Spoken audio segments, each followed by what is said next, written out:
Hi, my name is Sam Falvo, and I'm here to show you how I managed to get NPM working with Go. But first, I'm going to give you a quick demonstration. So I worked up some material while working on Hack Day today at work, and this is what I came up with. It's basically a top-level module called print_sum that depends on two dependencies, adder and printer. All of these are written in Go. As you can see here, everything looks like it was downloaded and compiled correctly. There is a post-install script which is responsible for kicking off the compilation. And now we're just going to prove that it actually works.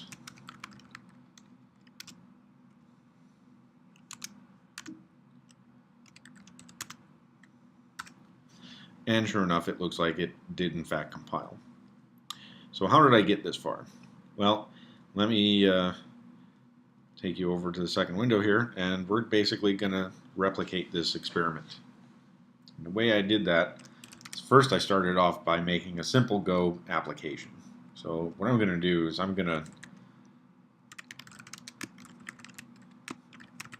just basically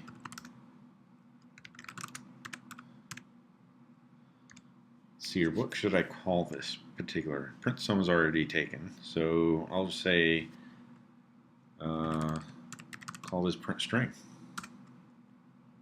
Oops.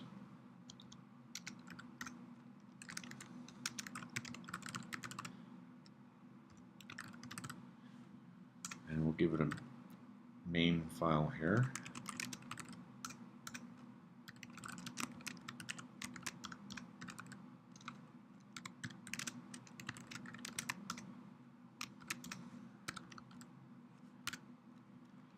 And I'm not going to bother with GoFumped or anything like that because this is just a quick demonstration, but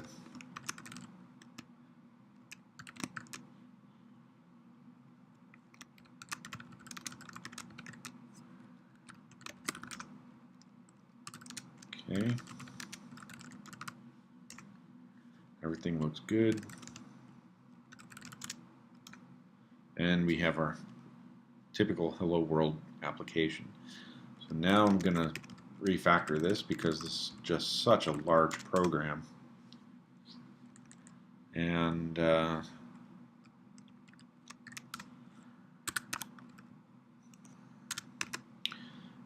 going to have a separate,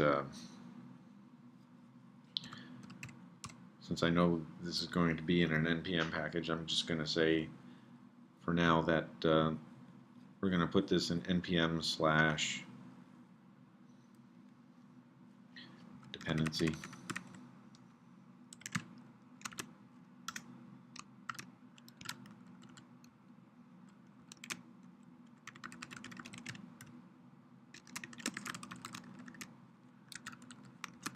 Something very simple like that. Doesn't need to be very sophisticated. Now if I do the obvious, it's going to complain.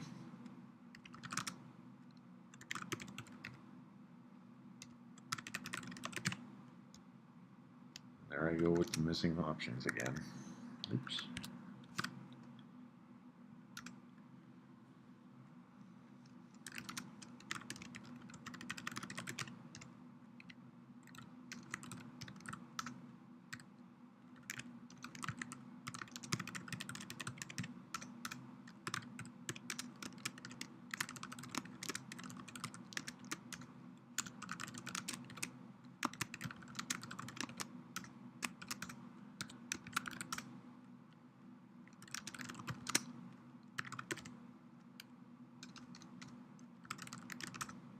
And now everything works. Right, so everything looks as though it's working fine. The problem is when we go to deploy this, people want the ability to have a reliable build, by which they mean they don't want to rely on semantic versioning built from some host domain name. So for example, the way typically you work with Go packages is if you have a semantic version of 1.2.3, for example, in Go we replace this with github.com / in my case Sanfalvo / brouhaha, and then we really don't care what comes after that, because by definition everything in is as long as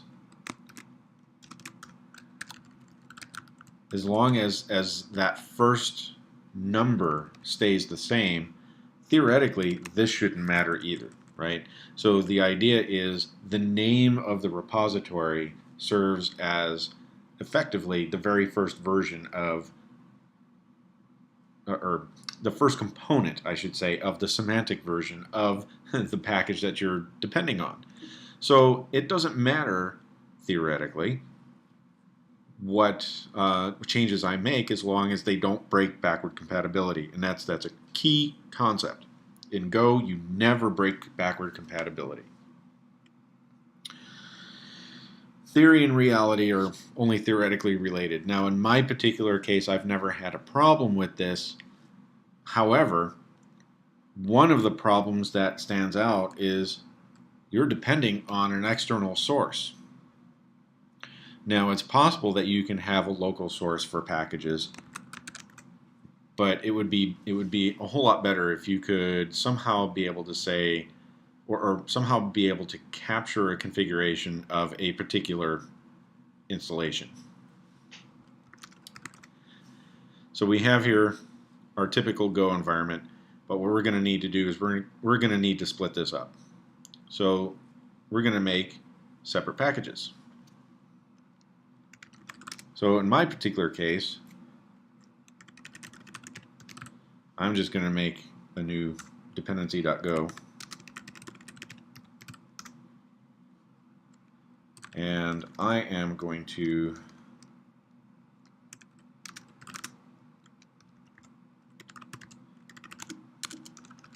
oh no, what's going on? Oh yeah, there we go. Dependency, source NPM, dependency. Okay, so we have everything here.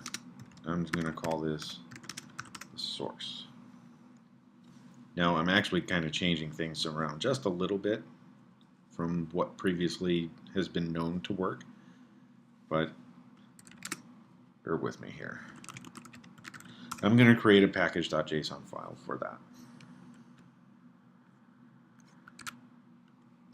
I am going to use my pre-existing one here as a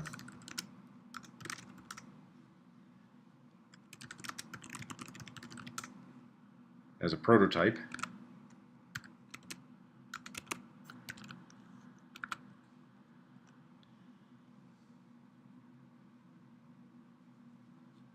Because I'm kind of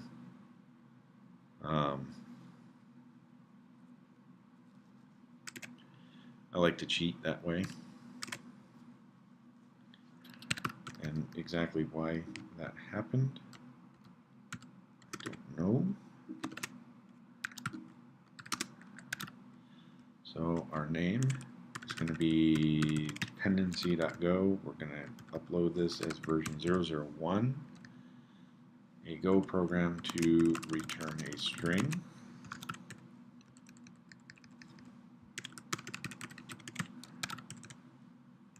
Blah, blah, blah, bitty blue, blah, blue, bitty blah. I'm going to make this syntactically valid. All right. That should be plenty sufficient for this package to be published at this point, I believe. So I'm going to just try publishing. Oh, I forgot the readme.md file, but whatever.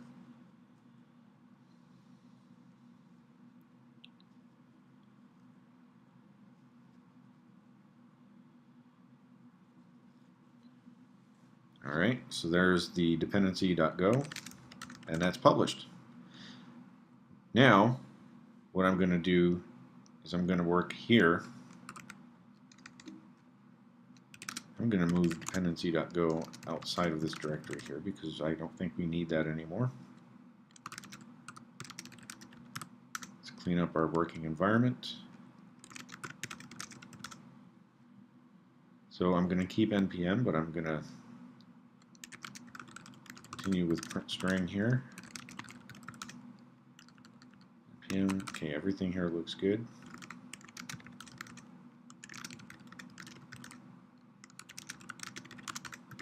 Ba-boom. Bye-bye. So now what we have here is just a raw source. We don't have any dependencies. We don't have any metadata. So now let's create some metadata.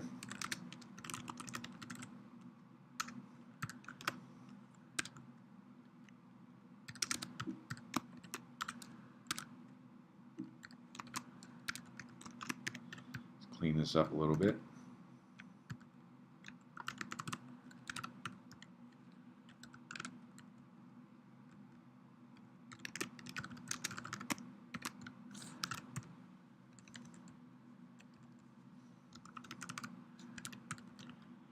And the rest of that looks good, but we're not going to publish it yet because we obviously have dependencies.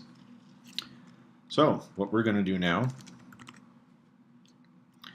I'm going to do an npm install. We're going to save dependency.go. All right, so looks like everything was acquired. Let's make sure that that updated our dependencies file. And sure enough, it did. Okay. So now we have node modules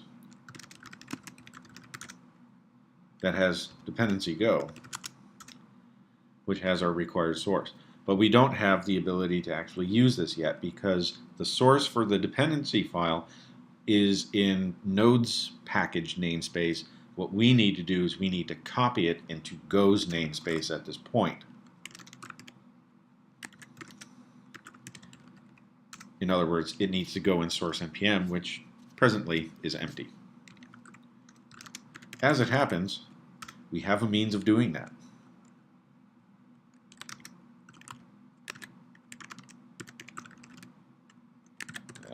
Just jumping ahead of myself here.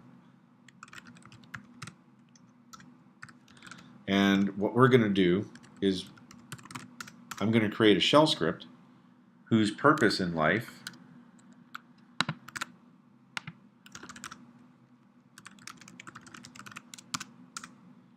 is going to do exactly that.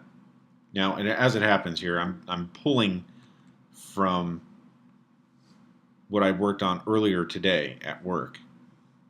This is not a complete implementation by any stretch of the imagination.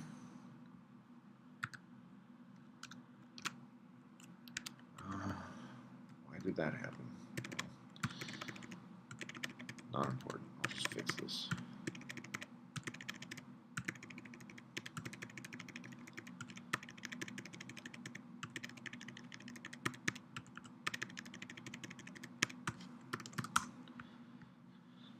Okay, so the first thing we do, we find out where we are in the universe so that symbolic links will remain well behaved, which down below here, I don't have a symbolic link. That's okay. I'm assuming at some point that I will.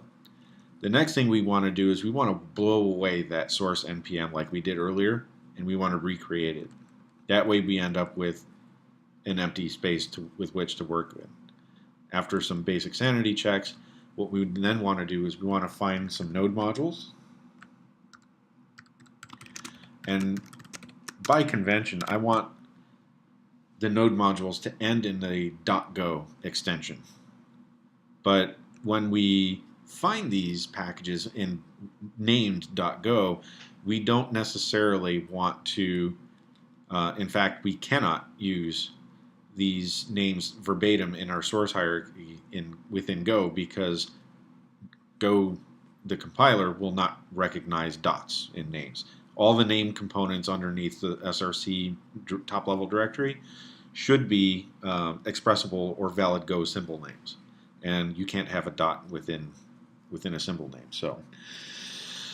So we basically do some name munging there, and we're going to copy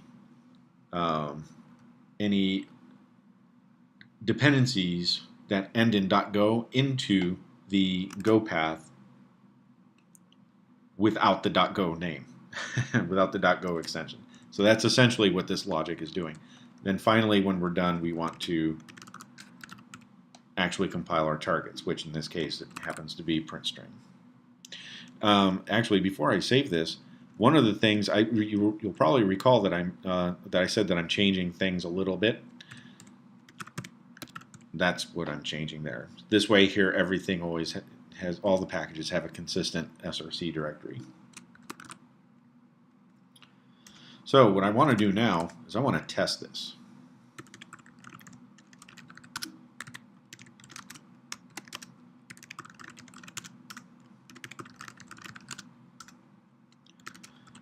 Okay, everything there. Wow, look at that. It looks like it compiled.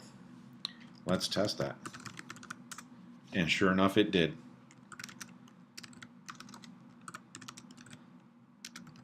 So let's clean up our mess here. So now that we have proof that this works, we're going to add this to our packages.json metadata.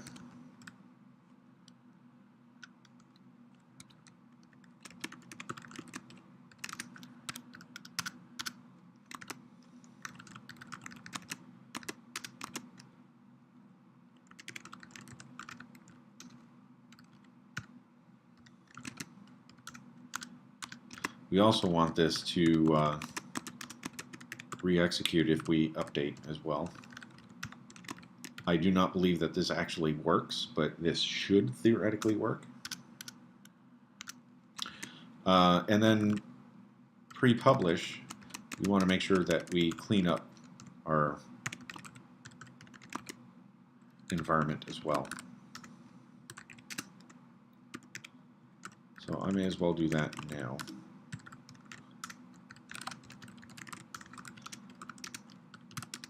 Package bin and any dependencies that we have.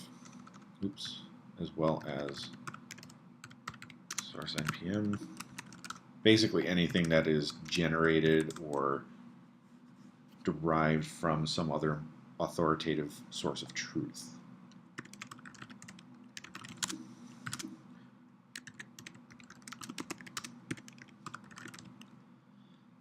Change mod scripts. Or did I just call it? Oh yeah, clean up .sh. Sorry guys, it's almost bedtime for me here, and I'm doing this prior to packing because I'm going to be on an airplane here in a day or so. All right, so things looks like it should work. So if we relink now, we'll notice that we got rid of our node modules. We have our busted dependency issue, and that should work as expected. So if we just do an NPM install, look at that. Looks like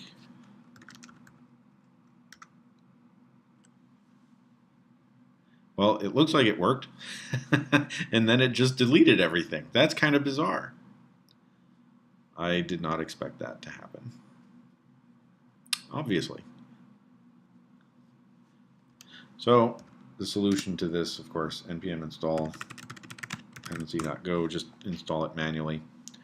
And then what we're going to do is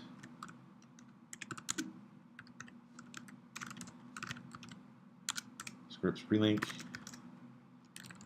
then everything works there.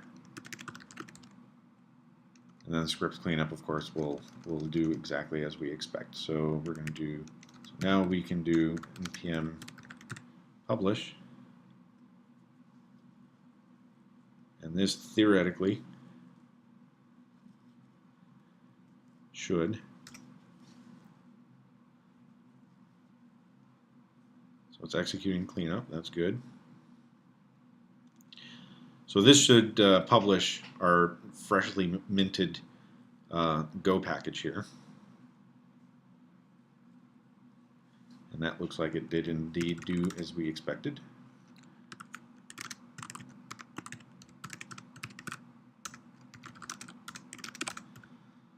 So now we are in a fresh directory, so theoretically, you should be able to install npm install. And sure enough, there was a dependency, and it compiled. So now,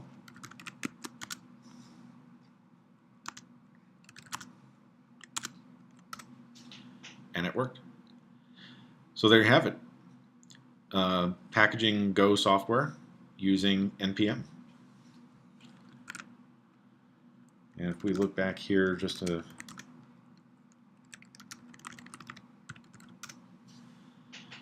and that's basically the magic that makes it all work is that relink script. And then if you pre-publish, it's the cleanup script, which is very, very simple. Thanks for watching.